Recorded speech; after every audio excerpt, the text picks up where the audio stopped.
അനുജത്തിനെ കിട്ടുമോ ഞാൻ പറഞ്ഞു. നേരെ അത്രയും കാര്യങ്ങളൊന്നും വേറെ ആരെങ്കിലും ഒക്കെ ഉണ്ടോന്ന് ഞാൻ അങ്ങനെ പറഞ്ഞിട്ടില്ല. ഉള്ളത് തന്നെ ഞാൻ പറഞ്ഞു. ഉള്ളതുപോലെ പറയുന്ന താത്ത നൂറെ ഹബീബ് ആറ്റക്കോയ തങ്ങളെ മനഃപൂർവ്വം കരിവാരി തേക്കുവാൻ വേണ്ടിയാണ് ഇത്തരം വാദവുമായി മുന്നോട്ട് വന്നത് എന്നുള്ള കാര്യത്തിൽ ഇപ്പോഴും വ്യക്തത വന്നിട്ടില്ല. ഇവരുടെ ഈ വോയിസിൽ നിന്ന് തന്നെ ഇവർ ആദ്യം ഒരു തരത്തിൽ പിന്നെ മറ്റൊരു തരത്തിലേക്ക് മാറി എന്നുള്ളത് മനസ്സിലാക്കുവാൻ മാത്രം തെളിവുണ്ടായിരിക്കെ. മറ്റൊരു കാര്യം സർവരും പറഞ്ഞിരുന്നത് ഹാമിദ് ആറ്റക്കോയ തങ്ങളല്ല എന്നും ഇദ്ദേഹത്തിൻ്റെ പിതാവ് തങ്ങളാണെന്ന് തെളിയിക്കുവാനുള്ള യാതൊരു രേഖയും ഇതുവരെ കിട്ടിയിട്ടില്ല എന്നുമാണ്. ഇവർ മറുനാടൻ ചാനലിൽ പുറത്തുവിട്ട ഹാമിദ് ആറ്റക്കോയ തങ്ങളുടെ എന്നാൽ ആ ആധാർ കാർഡിൻ്റെ പിന്നാമ്പുറത്ത് ആറ്റക്കോയ തങ്ങൾ എന്നും ഉണ്ടായിരുന്നത് ഇവർ കണ്ടു കാണില്ല. വ്യക്തമായ കാരണങ്ങളില്ലാതെ ഒരു സയ്യിദായ മനുഷ്യനെ സമൂഹത്തിൽ എത്തരത്തിലാണ് മുസ്ലിം നാമധാരികൾ തന്നെ മോശമാക്കുന്നത്.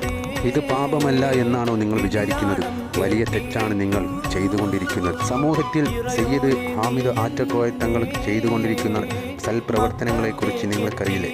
എത്രയോ പാവപ്പെട്ട പെൺകുട്ടികളെ വിവാഹം കഴിച്ചയച്ചു, എത്രയോ യത്തീം മക്കൾക്കും പാവപ്പെട്ടവർക്കും വീട് വെച്ചു കൊടുത്തു.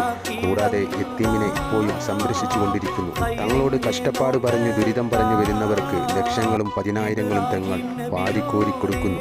ഇതൊന്നും തങ്ങളുടെ സ്വന്തം കാശല്ല എന്നും എൻ്റെ മുത്തുമണികളുടേതാണെന്നും തങ്ങൾ നിരന്തരം പറയുന്നുണ്ട്. ഇതിൻ്റെ പുണ്യമെല്ലാം ഈ കാര്യങ്ങളിൽ തങ്ങളെ സഹായിക്കുന്നവർക്ക് തന്നെയാണ് ലഭിക്കുന്നത്. പിന്നെ തങ്ങൾ തനിക്ക് വരുമാനമുണ്ടാക്കാൻ ശ്രമിക്കുന്നുണ്ടോ? ഇത്തരം കാര്യങ്ങളുടെ മറവിൽ തങ്ങൾ സ്വയം തൻ്റെ കീശ തന്നെ വീർപ്പിക്കുന്നുണ്ടോ? അത് വലിയ തെറ്റാണെന്ന് തങ്ങൾ തന്നെ അംഗീകരിക്കുന്നു. അതിനുള്ള വ്യക്തമായ തെളിവ് കൊണ്ടുവന്ന് തന്നെ ജയിലിലാക്കൂ എന്ന് തങ്ങൾ പറഞ്ഞിട്ടും പ്രചരിച്ചു കൊണ്ടിരിക്കുന്നത് വ്യാജപരമായ വാർത്തയാണെന്ന് മനസ്സിലാക്കാതെ വീണ്ടും ഒരു സയ്യിദായ മനുഷ്യനെ എത്തരത്തിലാണ് ജനങ്ങൾ മോശമാക്കുന്നത്.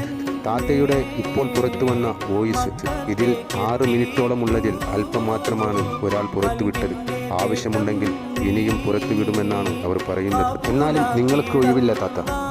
നിങ്ങളുടെ കയ്യിലുള്ള നിങ്ങളുടെ കൂടെയുള്ള മറ്റു 4 സ്ത്രീകളുടെയും പക്കലുള്ള തെളിവുകളെല്ലാം പുറത്തുവിടും.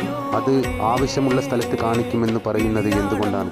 ഞങ്ങൾക്കത് കാണണമെന്ന് ആവശ്യമുണ്ട്. സാമൂഹ്യ മാധ്യമത്തിലൂടെ അത് പ്രചരിപ്പിക്കുവാനുള്ള അവസരമുണ്ടായിട്ടും എന്തിനു വേണ്ടിയാണ് അത് പൂഴ്ത്തിവെക്കുന്നത്? അപ്പോൾ നിങ്ങൾ തെറ്റുകാരിയാണ് എന്നുള്ളതാണോ ഞങ്ങൾ മനസ്സിലാക്കേണ്ടത്? ദയവായി നിങ്ങളത് പുറത്തുവിടും. ഇത് തന്നെയാണ് തങ്ങളുടെ വാദം.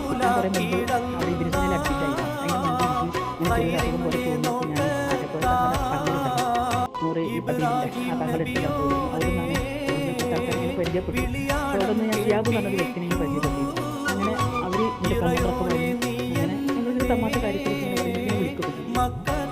നമ്മൾ തളർന്ന് കിടക്കുന്ന സമയത്ത് നമുക്ക് രാത്രി ഏതെങ്കിലും നോക്കുള്ളൂ. ആ ലെവലിലാണ് ഞാൻ സംസാരിക്കുന്നത്. എൻ്റെ അടുത്തോടെ ഇതിൽ ചെയ്യുന്നത് നമുക്ക് വെക്കാം. അപ്പോൾ നമുക്ക് ഇഷ്ടംപോലെ പൈസ കിട്ടും. അപ്പോൾ നമുക്ക് ഇൻട്രസ്റ്റ് ആളാക്കി നിങ്ങളുടെ അനുജത്തിനെ കിട്ടോ എന്ന് ഞാൻ പറഞ്ഞു. അത്രയും കാര്യങ്ങളൊന്നും പറയണ്ട. വേറെ ആരെങ്കിലും ഒക്കെ ഉണ്ടോ? ഞാൻ അങ്ങനെ പറഞ്ഞിട്ടുണ്ട്. ഉള്ളത് തന്നെ ഞാൻ പറയും.